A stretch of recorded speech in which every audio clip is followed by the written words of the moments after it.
Yo supongo que algunos de ustedes, probablemente muchos de ustedes, ha tenido la experiencia de tratar de evangelizar a una persona muy religiosa,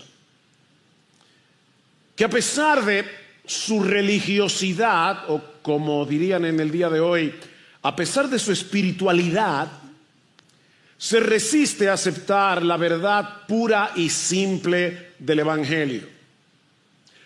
Toda su vida ha girado en torno a las prácticas de su fe, se ha aferrado a sus rituales, a sus ceremonias, confiando en que cada una de esas cosas lo acercará más a Dios. Así que cuando te escucha decir que el acceso a Dios no depende de lo que Él haga, sino de lo que hizo Jesús, todo su mundo se tambalea. ¿Han tenido esa experiencia? No lo puede aceptar, porque eso querría decir que todo en lo que él ha confiado a lo largo de toda su vida no es más que una ilusión, que su esfuerzo no tiene ningún mérito para ganar el favor de Dios, que su religiosidad y sus obras no le sirven de nada si no ha venido a Cristo en arrepentimiento y fe. Bueno, mis hermanos, esa es la misma reacción que tuvieron los judíos que acusaron a Esteban en Hechos capítulo 6 y capítulo 7. Durante siglos la vida de los judíos había girado en torno al templo en Jerusalén. Allí se ofrecían los sacrificios, se celebraban las fiestas, allí estaba la presencia de Dios. Pero ahora estos primeros cristianos estaban proclamando que el acceso a Dios no es a través de un edificio, sino a través de una persona, nuestro Señor Jesucristo. Y eso no solo era inaceptable para ellos, era sumamente ofensivo, porque significaba que su sistema religioso, todo sistema religioso ya no tenía razón de ser. Que todo aquello en lo que habían puesto su confianza no era más que una sombra que apuntaba hacia Jesús. Pero en lugar de humillarse, de rendirse a la verdad, estos judíos endurecieron sus corazones y trataron de detener el mensaje del Evangelio, volcando toda su furia en el mensajero. Eso es básicamente lo que encontramos en esta sección del libro de los Hechos, capítulo 6, versículo 1 hasta el capítulo 7, versículo 60, que vamos a considerar en esta mañana. Ahora, mis hermanos, como hemos hecho hasta ahora, obviamente no vamos a explicar con amplitud cada detalle del pasaje. Nos vamos a concentrar en los énfasis del relato y en sus implicaciones prácticas para nosotros hoy. Por eso les decíamos a los miembros de IBCJ, y de paso tómenlo como un consejo: a partir de ahora lean todo el pasaje en el libro de los Hechos antes de venir a la iglesia el domingo. Eso les será de muchísima ayuda para seguir el hilo del mensaje. Lo primero que vemos en esta porción del libro de los Hechos es una iglesia en crecimiento enfrentando una dificultad interna, una iglesia en crecimiento confrontando una dificultad interna. Capítulo 6, versículo 1 dice: por aquellos días, al multiplicarse el número de los discípulos, surgió una queja de parte de los judíos helenistas. La Reina Valera del 60 dice de los griegos, en contra de los judíos nativos, porque sus viudas eran desatendidas en la distribución diaria de los alimentos. Los judíos helenistas eran judíos que se habían criado en Israel y por lo tanto su idioma natal no era el hebreo, no era el arameo, era el griego. Así que su idioma, su cultura eran diferentes a los creyentes que se habían criado toda su vida en Israel. Israel. Ahora, es importante aclarar que estas viudas de los judíos helenistas no estaban siendo desatendidas por el hecho de pertenecer a este grupo en particular. El problema fue el crecimiento de la iglesia, no era discriminación. ¿Lo vieron en el versículo 1? Por aquellos días, al multiplicarse el número de los discípulos, no era discriminación, era crecimiento. Cuando una iglesia crece rápidamente, como creció la iglesia de Jerusalén, es probable que sucedan este tipo de cosas, aunque no por eso dejan de ser lamentables. Ahora, tristemente, en vez de hablar directamente con los líderes de la iglesia, en vez de exponerles la situación con amor, con respeto, algunos de los afectados comenzaron a murmurar.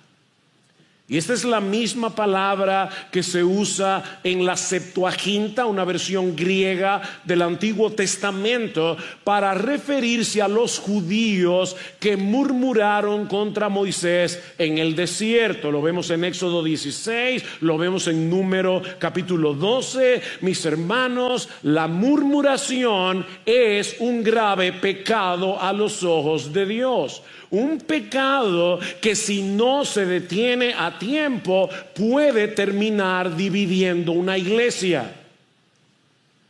Leí recientemente que murmurar es como prender una fogata en el pasillo de la iglesia y luego sorprenderse de que todos olemos a humo. Eso es murmurar. Es convertir una preocupación legítima en un incendio descontrolado, peor que el que sucedió recientemente en Los Ángeles, California. En vez de traer el problema a las personas adecuadas, los murmuradores deciden usar la estrategia menos efectiva, pero sin embargo la más popular. Hablar de la situación con todo el mundo, menos con quienes deben hablar. Yo repito, esa es la decisión menos efectiva, pero lamentablemente es la más popular. Hace muchos años un hermano me regaló un libro que se titula Los dragones bien intencionados. Y la idea decía ¿cómo se llama? La contraparte del libro decía: toda iglesia tiene su cuota de dragones bien intencionados. Tienen buenas intenciones, pero terminan destruyendo la iglesia si no se detienen a tiempo. Y mis hermanos, eso es precisamente lo que está sucediendo aquí. Había un problema real. Algunas viudas estaban siendo desatendidas, pero en vez de abordar el asunto con los apóstoles, el problema empezó a cocinarse entre los miembros. Y las quejas comenzaron a multiplicarse hasta poner en juego la unidad de la iglesia. Ahora, me llama la atención cómo reaccionaron los apóstoles.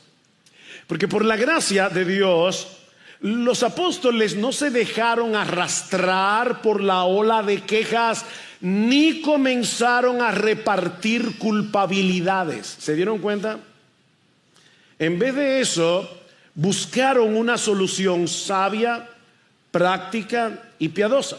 Decidieron elegir a 7 hombres que se encargaran de la distribución de alimentos mientras ellos continuaban dedicados a la oración y al ministerio de la palabra. Vean el versículo 2. Entonces los 12 convocaron a la congregación de los discípulos y dijeron: no es conveniente que nosotros descuidemos la palabra de Dios para servir mesas. Por tanto, hermanos, escoged de entre vosotros 7 hombres de buena reputación, llenos del Espíritu Santo y de sabiduría, a quienes podamos encargar esta tarea, y nosotros nos entregaremos a la oración y al ministerio de la palabra. Muchos buenos comentaristas entienden que en este punto de la historia se eligieron los primeros diáconos que tuvo la iglesia a lo largo de su historia. Ahora noten, los apóstoles fueron sensibles a la situación, pero no se dieron a la tentación de diluir sus prioridades. Ellos sabían que si descuidaban la predicación y la oración, la iglesia podía seguir funcionando externamente, pero espiritualmente se convertiría en un cascarón vacío. Una iglesia puede tener muchos ministerios, puede tener un montón de actividades, una estructura bien organizada, pero escúchenme bien, miembros de Iglesia Bíblica del Señor Jesucristo. Si la predicación fiel de la palabra y la oración no son el eje central de la vida y ministerio de una iglesia, tarde o temprano se secará y morirá. Parecerá que está viva porque tiene un montón de actividades.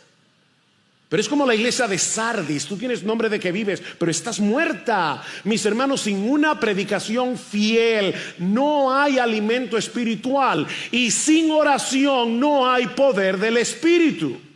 Es tan sencillo como eso. Sin una predicación fiel no hay alimento. Y sin oración no hay poder. Necesitamos predicar y orar.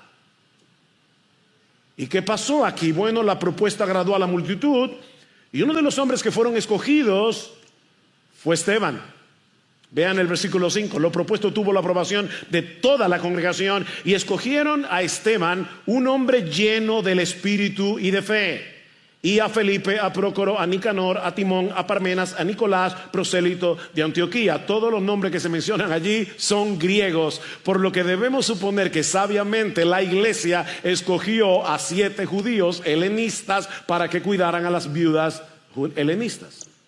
Fue una decisión sabia. ¿Y cuál fue el resultado de esa decisión? Versículo 7. Y la palabra de Dios crecía y el número de los discípulos se multiplicaba en gran manera en Jerusalén, y muchos de los sacerdotes obedecían a la fe. ¿Se dan cuenta? Eso es lo que suele suceder en una iglesia donde se mantiene el equilibrio entre la predicación, la oración y la misericordia. O sea, no es que ahora vamos a decir, esta va a ser una iglesia fiel en la predicación, en la oración más o menos y la misericordia menos. No, mis hermanos, es la predicación, la oración y la misericordia. No podemos como iglesia descuidar ninguna de estas cosas. ¿Cómo podemos imaginar? Este rápido crecimiento provocó de nuevo la envidia y la hostilidad de los judíos, lo que nos lleva a la segunda escena del relato. Un mensaje irresistible, un carácter intachable y una acusación insostenible. Versículo 8. Y Esteban, lleno de gracia y de poder. ¿Se han dado cuenta todas las veces que Lucas insiste en que Esteban era lleno de gracia, lleno de fe, lleno del Espíritu? Era un hombre sumamente piadoso. Y Esteban, lleno de gracia y de poder, hacía grandes prodigios y señales entre el pueblo.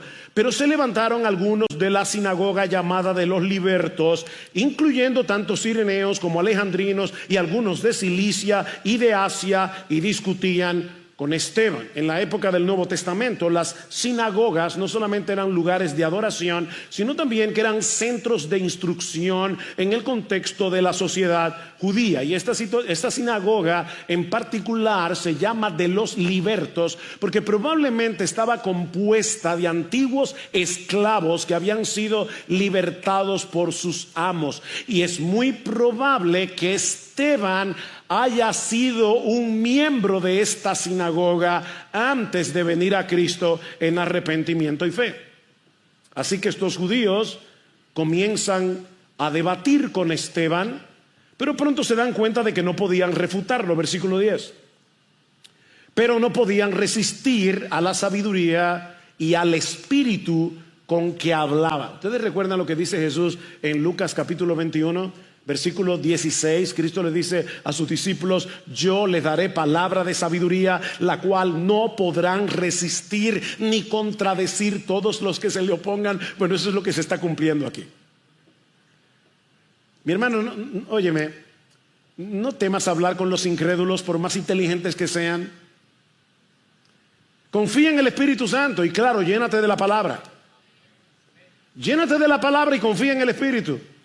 Que si tú estás lleno de la palabra, déjame darte un secreto: Miren, los inconversos tienen como 5 objeciones que son las mismas que repiten una y otra vez. Cuando tú te aprendas cómo responder bíblicamente estas 5 objeciones, tú te las vas a saber todas, probablemente. Pues son las mismas objeciones, normalmente. Y otro secretico. Si tú confías en el Espíritu Santo y tú conoces la palabra de Dios, tú tienes las respuestas a los problemas filosóficos que han atormentado al hombre por toda la historia de la humanidad. ¿De dónde venimos? ¿Qué estamos haciendo aquí? ¿Cuál es nuestro propósito? ¿Cuál es nuestro significado? ¿Qué significa ser hombre? ¿Qué significa ser mujer? Nosotros tenemos todas esas respuestas en la palabra de Dios. Y Cristo prometió les daré palabra de sabiduría, la cual no podrán resistir ni contradecir todos los que se le opongan. Ahora, lo que más me sorprende de este pasaje es que Esteban no se defendía con arrogancia ni con agresividad. ¿Se dieron cuenta? Versículo 8, Esteban estaba lleno de gracia. Versículo 10, no podían resistir a la sabiduría y al espíritu con el que Esteban hablaba. La gracia de Dios y las escrituras habían hecho de Esteban un hombre sabio y un apologista eficaz. Y a pesar de todo eso, un hombre amable. Qué raro es eso, ¿verdad? Encontrar a un hombre sabio que conoce la Biblia, que sabe cómo argumentar y al mismo tiempo es agradable, es amable. Miren, mis hermanos, lamentablemente este es un equilibrio que no abunda en las iglesias y que necesitamos cultivar en dependencia del Espíritu Santo. Un cristiano desagradable, un cristiano agresivo puede conocer mucha Biblia, puede conocer muchos argumentos apologéticos, pero no podrá ser eficaz debatiendo con los incrédulos. ¿Saben por qué? Porque no representa bien la gracia que predica. Nosotros predicamos el evangelio de la gracia. Y el evangelio de la gracia debe predicarse con gracia. Mientras más agredían a Esteban, más gracia manifestaba. Ustedes han visto ese tipo de gente que tú lo estás atacando y atacando y atacando y siempre tiene moneda para devolver y al mismo tiempo no se sale de su casilla. Miren, cuando uno está en la posición del contrario, discutiendo con una persona así, es desesperante. Porque tú lo quieres sacar de casillas, pero no puedes. Ni puedes rebatir sus argumentos, ni puedes sacarlo de sus casillas. Eso es desesperante. Bueno, eso fue lo que pasó con estos judíos. En vez de reconocer la validez de los argumentos de Esteban, en vez de reconocer la gracia de su carácter, estos judíos se desesperaban cada vez más. Así que deciden hacer lo que hemos visto en el libro de los Hechos una y otra vez. Si tú no puedes ganar con la verdad, miente. Y eso fue lo que hicieron aquí. Acusar falsamente a Esteban y llevarlo ante el concilio. Versículo 13. Y presentaron testigos falsos que dijeron: este hombre continuamente habla en contra de este lugar santo del templo y de la ley, porque le hemos oído decir que este Nazareno Jesús destruirá este lugar y cambiará las tradiciones que Moisés nos legó. ¿A qué le suena eso? Las mismas acusaciones que el concilio hizo contra Jesús para condenarle a muerte. Pero entonces ocurre algo curioso. Versículo 15. Y al fijar la mirada en él, todos los que estaban sentados en el concilio vieron su rostro como el rostro de un ángel. ¿Por qué Lucas añade ese comentario? Bueno, es como si Lucas quisiera señalar que mientras lo acusaban de blasfemar contra Moisés, el rostro de Esteban brillaba con un brillo similar al que tuvo Moisés cuando se expuso a la gloria de Dios en el monte Sinaí. Qué irónico, ¿verdad? Ahora, déjeme decir, dice, tenía rostro de un ángel. Eso no quiere decir que Esteban tenía cara de bonachón, porque los cuadros, sobre todo los cuadros renacentistas, los ángeles son unos muñequitos, niñitos rechonchos con una cara de buena gente. No se imaginen eso, porque los ángeles, como los pinta la Biblia, son muy diferentes. Los ángeles son mensajeros de Dios que están constantemente en su presencia. Así que lo que parece implicar aquí es que Esteban reflejaba el brillo de aquellos mensajeros fieles que estaban en la presencia de Dios. No era cara de bonachón, era cara de ángel. Ahora, ninguna de estas cosas detuvo a estos hombres para proseguir con esta farsa de juicio. Así que el sumo sacerdote llama a Esteban al concilio y lo confronta, capítulo 7, versículo 1. Y el sumo sacerdote dijo: ¿es esto así? Y aquí comienza el discurso de Esteban. Es el discurso más extenso que encontramos en el libro de los Hechos. Es el que le sigue en extensión en el libro de los Hechos, es la mitad de extenso que este discurso. Así que Lucas se tomó el tiempo para darnos este discurso lo más íntegro posible. Lo que nos lleva a la tercera escena de este relato: una defensa bíblica y confrontadora. Recuerden cuál era la acusación. Esteban está blasfemando contra el templo. Esteban está blasfemando contra la ley de Moisés. Así que Esteban decide hacer un recuento bíblico de la historia de Israel desde sus inicios para demostrar que sus acusaciones no solo eran infundadas, sino que manifestaba una profunda ignorancia de sus mismas escrituras. Cuando uno lee el discurso de Esteban, y si tú lo leíste en tu casa antes de llegar aquí, espero que sí, quizás puedes pensar que era una cadena de versículos de la historia, versículo, otro versículo y otro versículo, sin un orden particular. No, hermanos. Este discurso fue espectacular y con un orden muy específico. Lo que hace Esteban aquí es tomar la historia de Israel y a partir de esa historia traer 3 argumentos que demuestran su punto. En primer lugar, Esteban demuestra por las escrituras que la manifestación de la gloria de Dios nunca ha estado confinada exclusivamente a la nación de Israel o a la ciudad de Jerusalén y mucho menos al templo. Recuerden, tú estás blasfemando contra el templo. Pero déjenme decirles, le dice Esteban, lean su propia historia, porque a través de toda la historia de nuestra nación es más que evidente que la gloria de Dios nunca ha estado solo confinada ni a Israel, ni a Jerusalén, ni al templo. Versículo 2. Y él dijo: escuchadme, hermanos y padres, el Dios de gloria apareció a nuestro padre Abraham cuando estaba en Mesopotamia, antes que habitar en Harán, y le dijo: sal de tu tierra y de tu parentela y ve a la tierra que yo te mostraré. ¿De dónde era Abraham? Abraham era de Ur de los Caldeos.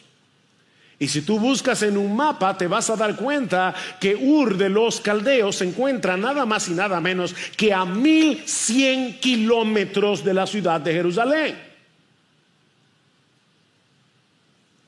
Así que antes de que Israel existiera como nación, la gloria de Dios se había manifestado a Abraham en Mesopotamia. Y luego, ¿dónde se manifestó? Se manifestó en la vida de José, cuando estaba en Egipto. Noten el versículo 9. Recuerden, yo no voy a ir versículo a versículo de este discurso. Versículo 9. Y los patriarcas tuvieron envidia de José y lo vendieron para Egipto. Pero Dios, el mismo Dios de gloria que se había manifestado a Abraham en Mesopotamia, ahora se estaba manifestando en la vida de José. Y si de nuevo buscan un mapa, se van a dar cuenta que Egipto se encuentra muy lejos de la ciudad de Jerusalén. Esteban continúa relatando cómo el Señor se le apareció a Moisés en una zarza ardiente, y tampoco fue en Israel, fue en el monte Sinaí. Versículo 33.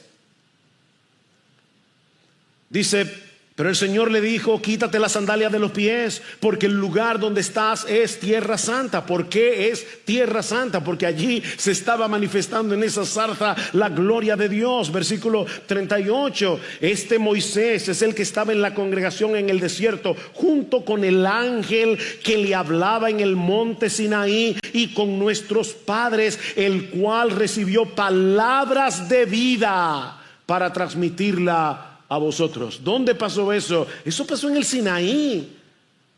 Así que la gloria de Dios estuvo en Mesopotamia, la gloria de Dios estuvo en Egipto, la gloria de Dios estuvo en el desierto.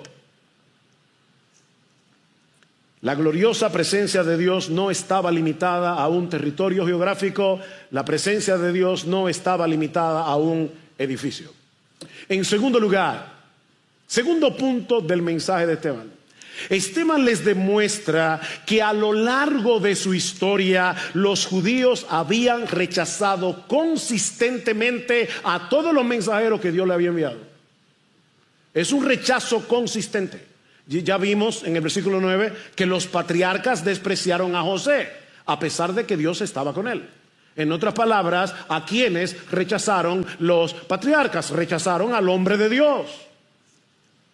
En los versículos 20 al 29, Esteban relata cómo los israelitas también rechazaron a Moisés en Egipto, porque no entendieron que él era el libertador que Dios les estaba enviando. Argumento que Esteban repite en el versículo 35. Dice: este Moisés a quien ellos rechazaron, diciendo: ¿quién te ha puesto por gobernante y juez? Es el mismo que Dios envió para ser gobernante y libertador, con la ayuda del ángel que se le apareció en la zarza. Ahí está Moisés con la ayuda del ángel de Jehová, que no es otra cosa que una teofanía del mismo Hijo de Dios en el Antiguo Testamento. Una aparición del Hijo de Dios en el Antiguo Testamento. Ahí está Moisés en la presencia de Dios. ¿Y qué hicieron los judíos? Los rechazaron a él y a su mensaje. Recuerden que Dios le había dado palabra de vida para que la transmitieran al pueblo, pero ellos rechazaron a Moisés y a su mensaje. Y luego en los versículos 36 al 41, Esteban les demuestra que los judíos no solo volvieron a rechazar a Moisés durante el éxodo, sino que lo que es todavía 1000 veces peor, cayeron en la idolatría, dirigidos nada más y nada menos que por Aarón. ¿Y quién era Aarón? El primer sumo sacerdote. ¿Qué sabio es Esteban? ¿Quién fue que le hizo la pregunta al principio en el versículo 1? El sumo sacerdote. Y ahora Esteban le va a decir: déjame decirte lo que hizo el primer sumo sacerdote al que tú representas. Llevó al pueblo a apartarse de Dios y a hacer un ídolo con un becerro de oro. Versículo 36. Este hombre Moisés los sacó haciendo prodigios y señales. ¿Qué estaba haciendo Esteban? Prodigios y señales. ¿Qué hizo Jesús? Prodigios y señales en la tierra de Egipto, en el Mar Rojo y en el desierto por 40 años. Este es el mismo Moisés que dijo a los hijos de Israel: Dios os levantará un profeta como yo, Jesús, entre vuestros hermanos. Este es el que estaba en la congregación en el desierto junto con el ángel que le hablaba en el monte Sinaí, y con nuestros padres, el que recibió palabras de vida para transmitirla a vosotros, al que nuestros padres no quisieron obedecer, sino que lo repudiaron, y en sus corazones se volvieron a Egipto, diciendo a Aarón: haznos dioses que vayan delante de nosotros, porque a este Moisés que nos sacó de la tierra de Egipto no sabemos lo que le haya pasado. En aquellos días hicieron un becerro y ofrecieron sacrificio al ídolo, y subrayan esto: se regocijaron en las obras de sus manos. Y en un momento van a entender por qué le digo que subrayan eso. ¿Se dan cuenta de lo que está pasando aquí? Rechazaron a José, rechazaron a Moisés, rechazaron a Esteban, obviamente. Pero ahora, en tercer lugar, Y esta es la parte neurálgica del discurso de Esteban. Ahora Esteban les demuestra que ninguna edificación humana puede contener la presencia del Dios omnipresente. Tanto el tabernáculo como el templo fueron una bendición temporal para el pueblo de Israel. Versículo 44. Nuestros padres tuvieron el tabernáculo del testimonio. Interesante. Otra traducción puede ser el tabernáculo de la cita. O sea, es el lugar donde el pueblo de Dios hacía una cita con Dios. Era la presencia movible de Dios. El pueblo se movía y Dios se movía con ellos. Dice, nuestros padres tuvieron el tabernáculo del testimonio en el desierto, tal como le había ordenado que lo hiciera aquel que habló a Moisés, es decir, Dios, conforme al modelo que había visto. Escuchen lo que Esteban está diciendo, hermanos, esto es importante. El tabernáculo era como una maqueta que representaba otra cosa. No podemos pensar que el tabernáculo era un fin en sí mismo. Lo glorioso del tabernáculo era que representaba algo más glorioso. ¿Y qué era eso más glorioso que representaba el tabernáculo? El autor de la carta a los Hebreos responde, capítulo 8, ahora bien, versículo 1. El punto principal de lo que venimos diciendo es que tenemos tal sumo sacerdote, Jesús, el cual se sentó a la diestra del trono de la majestad en las alturas, ministro del santuario, escuchen hermanos, y de aquel verdadero tabernáculo que levantó el Señor, no el hombre. ¿Ustedes ven el punto? Ningún hombre puede construir el verdadero santuario donde mora la presencia de Dios. Y tanto el tabernáculo como el templo fueron construidos ¿por quiénes? Por hombres. Versículo 46. David halló gracia delante de Dios y pidió el favor de hallar una morada para el Dios de Jacob, pero fue Salomón quien le edificó una casa. Sin embargo, el Altísimo no habita en casa de manos, hechas por manos de hombres, como dice el profeta. El cielo es mi trono, la tierra es el estrado de mis pies. ¿Qué casa me edificaréis? Dice el Señor. ¿O cuál es el lugar de mi reposo? ¿No fue mi mano la que hizo todas estas cosas?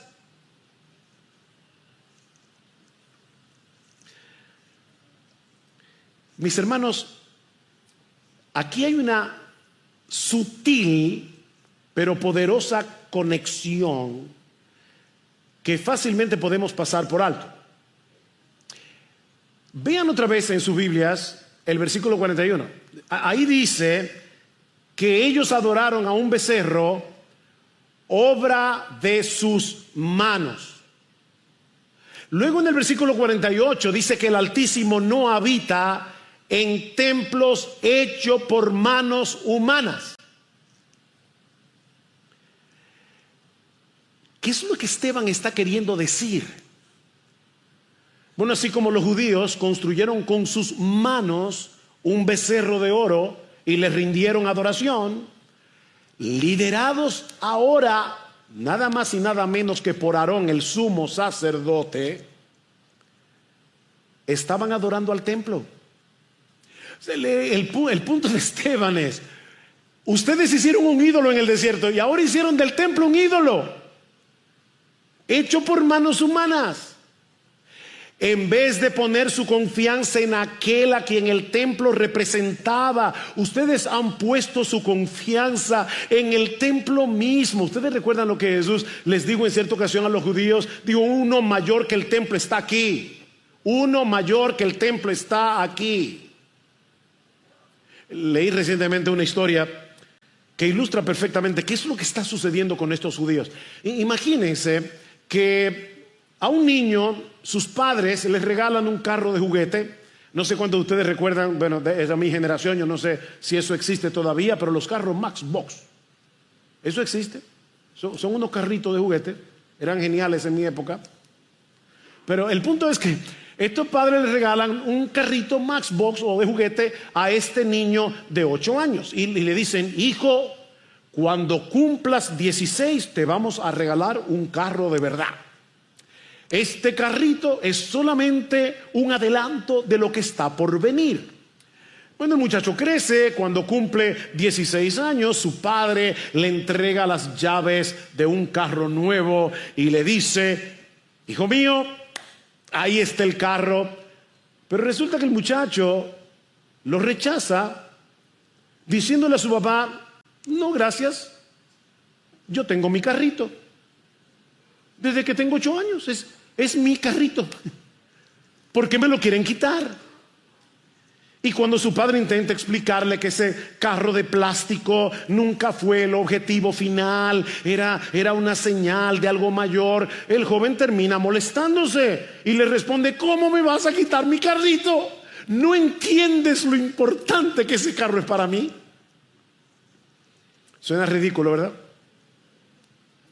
Eso es exactamente lo que hicieron los líderes religiosos con el templo. Dios les había dado el templo como una sombra de algo infinitamente mayor, la presencia misma de Dios en la persona de su Hijo. Ustedes recuerdan Juan 1:14, y aquel verbo se hizo carne y habitó entre nosotros y vimos su gloria, gloria como del unigénito del Padre, lleno de gracia y de verdad. Pero en lugar de recibir el cumplimiento de la promesa, estos judíos se aferraron al símbolo y rechazaron la realidad. En otras palabras, ellos abrazaron la maqueta y despreciaron a aquel a quien la maqueta representaba. Así que entonces, ¿quiénes son los que en realidad están despreciando la ley y están despreciando al templo? ¿Saben lo que ha hecho Esteban muy sabiamente? Tomó la historia de Israel, comenzó a encadenar versículo con versículo hasta convertir a los acusadores en acusados. Vean el versículo 51. Vosotros, ahora ya, ¿recuerdan la cara de ángel? Él sigue teniendo todavía cara de ángel en este momento. Vosotros que sois duros de cerviz e incircuncisos de corazón y de oídos, resistís siempre al Espíritu Santo, como hicieron vuestros padres, así también hacéis vosotros. ¿A cuál de los profetas no persiguieron vuestros padres? Ellos mataron a los que antes habían anunciado la venida del justo, a Jesús, del cual ahora vosotros os hicisteis traidores y asesinos, vosotros que recibisteis la ley por disposición de ángeles y sin embargo no la guardasteis. ¡Wow! Miren, Esteban sabía que eso podía costarle la vida, y de hecho le costó la vida. Pero aquí tenemos a un hombre lleno del Espíritu Santo, no lleno de temor. ¿Qué les dice Esteban?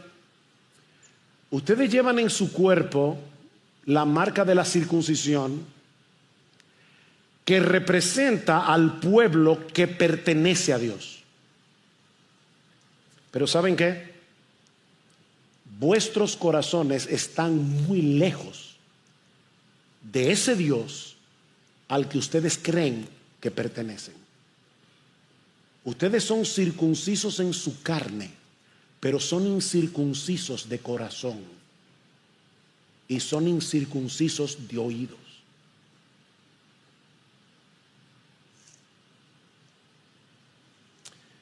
Y déjenme decirle, hermanos, eso es lo mismo que sucede hoy con mucha gente bautizada. Eso mismo. ¿Qué simboliza el bautismo? Nuestra lealtad al Dios Trino, nuestra unión con Cristo en su muerte y su resurrección, de manera que ahora andamos en novedad de vida. Pero sin una fe genuina, el bautismo es un rito vacío. Es un rito vacío. Sin una rendición de toda nuestra vida a Jesús, ninguna de esas cosas tiene significado. Obviamente, a estas alturas, el discurso de Esteban ya es insoportable para los judíos. A pesar de que no era otra cosa que un relato, un recuento bíblico de su propia historia. O sea, él está diciendo, óigame, yo le estoy demostrando es con la Biblia. Y de paso, no era que Esteban estaba hablando con los judíos de que, déjenme buscarle el versículo. No. Él se sabía todo eso de memoria. De memoria. ¿Saben por qué Esteban era un hombre lleno de sabiduría? Porque estaba lleno de la palabra. Lleno de la palabra de Dios. La palabra de Dios hace sabio al sencillo. Esto nos lleva a la cuarta y última escena de este pasaje. Una condena que confirma la victoria y la entronización de Jesús. Una condena que confirma la victoria y la entronización de Jesús. Versículo 54. Al oír esto, se sintieron profundamente ofendidos y crujían los dientes contra él. Wow, aquí tenemos a gente airada, de verdad. Pero Esteban, lleno del Espíritu Santo, fijó los ojos en el cielo. No estaba viendo a sus acusadores. Fijó sus ojos en el cielo. Vio la gloria de Dios y a Jesús de pie a la diestra de Dios. Y dijo, he aquí, veo los cielos abiertos y al Hijo del Hombre de pie a la diestra de Dios.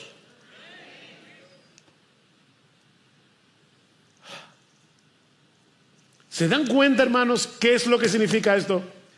La gloria de Dios que se manifestó en Mesopotamia, la gloria de Dios que se manifestó en Egipto, la gloria de Dios que se manifestó en el Sinaí, esa gloria está ahora sentada a la diestra del Padre, porque esa gloria está en Jesús y en nadie más.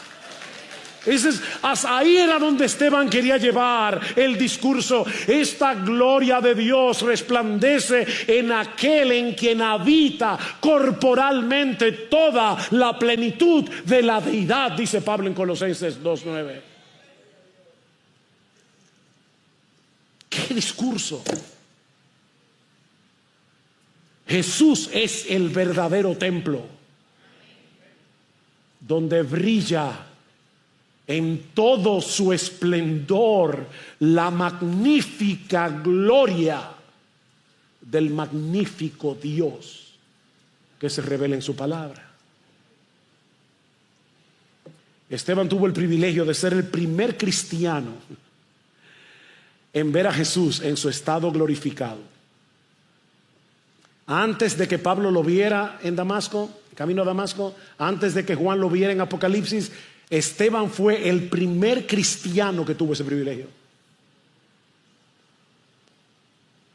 Y no sé si notaron un detalle importante aquí.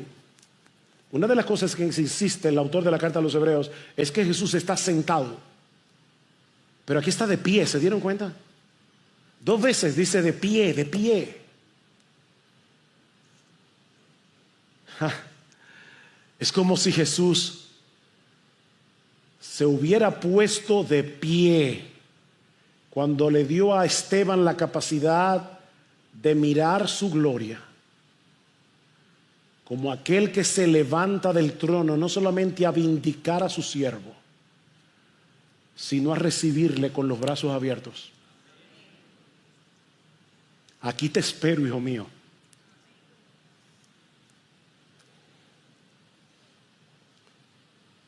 Si los judíos estaban indignados, ahora se transforman en fieras humanas. Versículo 57. Entonces ellos gritaron a gran voz y tapándose los oídos. Qué hipócritas, ellos se tapaban los oídos porque decían, yo no quiero oír la blasfemia para no ofender a Dios. Y tapándose los oídos, arremetieron a una contra él y echándolo fuera de la ciudad, comenzaron a apedrearle. Y los testigos pusieron sus mantos a los pies de un joven llamado Saulo. Y mientras apedreaban a Esteban, él invocaba al Señor y decía, Señor Jesús, recibe mi espíritu.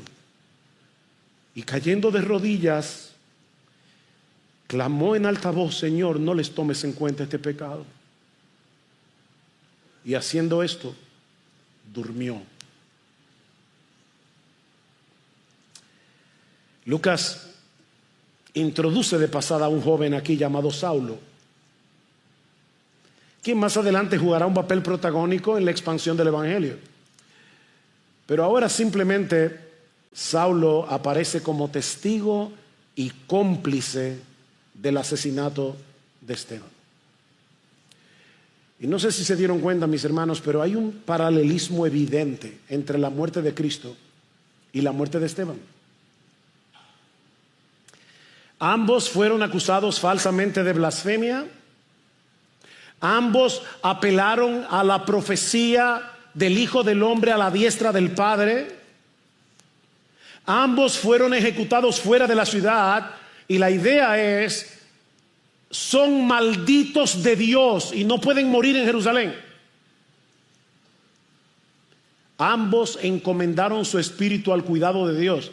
Y es interesante porque en el caso de Jesús, él dice: Padre, en tus manos encomiendo mi espíritu. Pero ¿qué hace Esteban? Encomendarle su alma a Jesús. Jesús se encomienda al Padre, Esteban se encomienda a Jesús. Porque Jesús es Dios.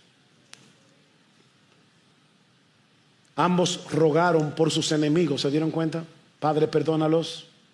Ellos no saben lo que hacen. ¿Y qué hizo Esteban? Lo mismo. No les tomes en cuenta este pecado. Y la muerte fue para ambos una puerta que los llevó a la gloria. ¿Saben qué nos recuerda esa similitud? Que debido a nuestra unión con Cristo, nosotros participamos de sus sufrimientos y Él participa de los nuestros. Más adelante vamos a ver cómo Jesús se aparece a Saulo, en su camino a Damasco y le dice: Saulo, Saulo, ¿por qué me persigues? Jesús se identifica con nuestro sufrimiento. La iglesia no sufre sola. El cristiano no sufre solo. Cristo está a la diestra del Padre, pero no es indiferente a la aflicción de su pueblo. Él está a nuestro lado en el sufrimiento. Oh, mi hermano, yo sé que hay muchos hermanos y hermanas aquí que están pasando situaciones aflictivas muy difíciles. Y he rogado al Señor que esto sea de consuelo para ti, como lo fue para mí. Él está a nuestro lado en el sufrimiento. Él nos sostiene en medio de la prueba. Y lo que es todavía más misterioso, Jesús se vale de nuestro sufrimiento para hacer avanzar su obra en el mundo. ¿Cuál fue la orden que el Señor le dio a los discípulos en Hechos 1:8? Me seréis testigos en Jerusalén, en toda Judea, en Samaria, hasta lo último de la tierra. Esta iglesia estaba creciendo y creciendo y creciendo allí en Jerusalén, todos juntitos, nadie se quería ir. ¿Qué hizo el Señor? Permitió que se levantara una persecución y Esteban no lo sabía, pero su muerte fue lo que abrió la puerta a la empresa misionera. ¿Qué dice el capítulo 8? Saulo estaba de completo acuerdo con ellos en su muerte. En aquel día se desató una gran persecución en contra de la iglesia en Jerusalén y todos fueron esparcidos. No vamos a ver ese texto hoy, lo veremos cuando toque Hechos 8, pero la palabra que se usa allí como esparcido significa diáspora. Es cuando el sembrador esparce las semillas en el campo para que crezca una gran cosecha. Y esa es la palabra que está usando Esteban aquí. No es un exilio, es una diáspora. Todos fueron esparcidos por las regiones de Judea y Samaria, excepto los apóstoles. ¿Y qué hicieron? Versículo 4: así que los que habían sido esparcidos iban predicando la palabra. Y al predicar la palabra así nació la iglesia en Antioquía. Y en la iglesia de Antioquía fue la iglesia que luego enviaría a Pablo y a Bernabé a la obra misionera en toda Asia y luego en Europa. ¡Wow! ¿Quién detiene a Dios? ¿Quién puede detener la obra de Jesús?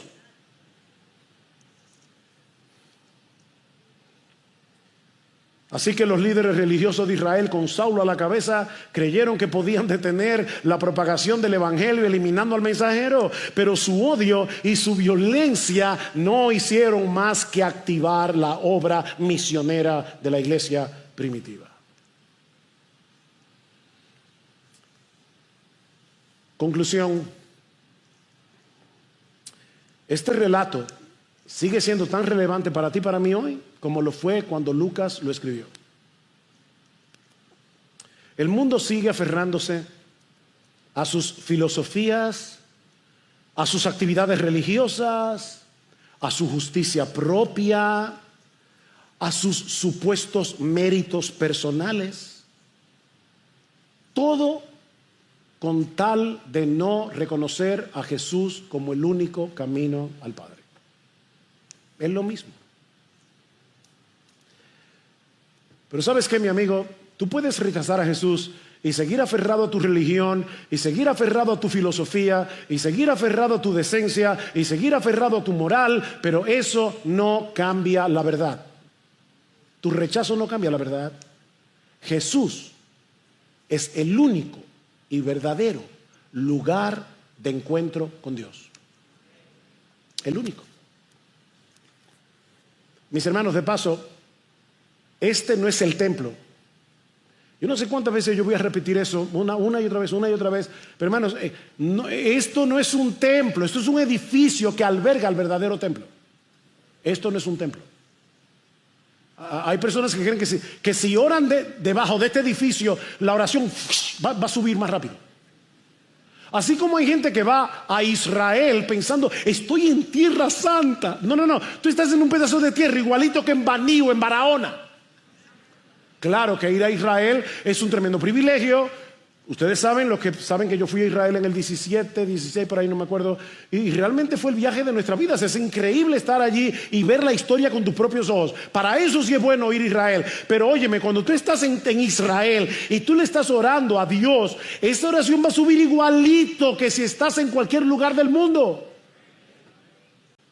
Óyeme, tú estás en Cristo y Él es el templo. Jesús es el templo. Y todos aquellos en quienes Él mora por su Espíritu. Él hizo de nosotros un templo. ¿Saben lo que está haciendo Jesús con su iglesia? La iglesia está creciendo y es un preámbulo de cuando toda la tierra sea llena de la gloria de Jehová, cuando Cristo vuelva. Pero mientras tanto esa gloria sigue creciendo y sigue creciendo y sigue creciendo.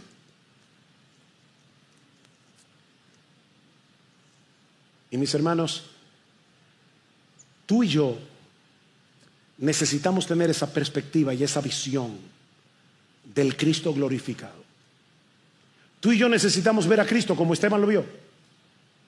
Esteban murió como murió porque sus ojos estaban fijos en la gloria de Jesús. Él no estaba mirando a la multitud enfurecida. Él no estaba enfocado en el dolor de las piedras que golpeaban su cuerpo. Su mirada estaba cautivada por algo infinitamente más grande, la majestad de Jesús a la diestra del Padre. Esa es la clave de la perseverancia cristiana. No resistimos al pecado simplemente por fuerza de voluntad, ni soportamos la oposición y las aflicciones de este mundo con una actitud estoica o indiferente. No, permanecemos firmes porque tenemos los ojos abiertos a la gloria de Cristo revelada en su palabra, contemplando como en un espejo la gloria del Señor. Somos transformados de gloria en gloria en la misma imagen como por el Espíritu del Señor, dice Pablo. No hay crecimiento en la fe y en la santidad práctica sin una contemplación profunda y constante de la hermosura de Jesús. Y no hay mayor consuelo en tiempos de aflicción que saber que Él está sentado en su trono y que Él no es indiferente a nuestro sufrimiento. Él no es un espectador distante. Él es el sumo sacerdote, el verdadero sumo sacerdote, que se compadece y que intercede por nosotros. Jesús es el Rey que nos sostiene, es el pastor que nos conduce a la gloria. Así que si tú eres creyente, levanta tus ojos al cielo. No pongas tu esperanza en lo que este mundo te puede ofrecer. Mi hermano, no vivas para lo pasajero y temporal. Fija tu mirada en el Rey de Gloria y deja que esa visión moldee cada aspecto de tu vida. Pero si aún no has venido a Cristo, déjame decirte lo que esto significa para ti. Esteban vio el cielo abierto y a Jesús de pie para recibirlo con los brazos abiertos en su presencia. Pero mi amigo, ¿sabes qué? Si tú rechazas a Jesús, el día de tu muerte te encontrarás también con Él de pie, pero no para recibirte como un amigo, sino para juzgarte como tu juez. Mi amigo, no hay acceso al Padre si no es a través de Jesús. Yo soy el camino, dice Jesús. Yo soy el camino, la verdad, la vida. Nadie viene al Padre sino por mí. No hay perdón fuera de su sangre. No hay vida fuera de su gracia. No salgas de aquí resistiendo la verdad, como aquellos líderes religiosos que terminaron apedreando a Esteban. Mi amigo, no hagas de tu propio orgullo tu templo idolátrico. Ese es el problema de mucha gente. Han hecho de su orgullo un templo idolátrico que le impide ver la gloria de Jesús. Mi amigo, deja de adorarte a ti mismo y ríndete a Él. Confía en su obra de redención. Y esa gloria que Esteban contempló aquel día, esa gloria comenzará a transformarte hoy, aquí y ahora, y vas a contemplar esa gloria cuando estemos en su presencia por los siglos de los siglos. Mi amigo, ven al Rey de Gloria, que todavía tiene los brazos abiertos para recibirte por la fe. Vamos a orar. Señor, te damos muchas gracias por habernos dado la oportunidad de ver una vez más la gloria de Jesús. Perdónanos, Señor, por todas las veces que nosotros hemos quitado los ojos de Él. Perdónanos las veces que hemos puesto tanto la mirada no solamente en las cosas pasajeras de este mundo, sino muchas veces en nuestra propia aflicción, y hemos dejado de contemplar a Jesús. Oh, perdónanos, Señor, y ayúdanos. Abre nuestros ojos para ver la hermosura de nuestro Salvador, y compadécete, Señor, de todos aquellos que están aquí sin Cristo. Tráelos en arrepentimiento y fe, porque te lo pedimos en el precioso nombre de Jesús. Amén.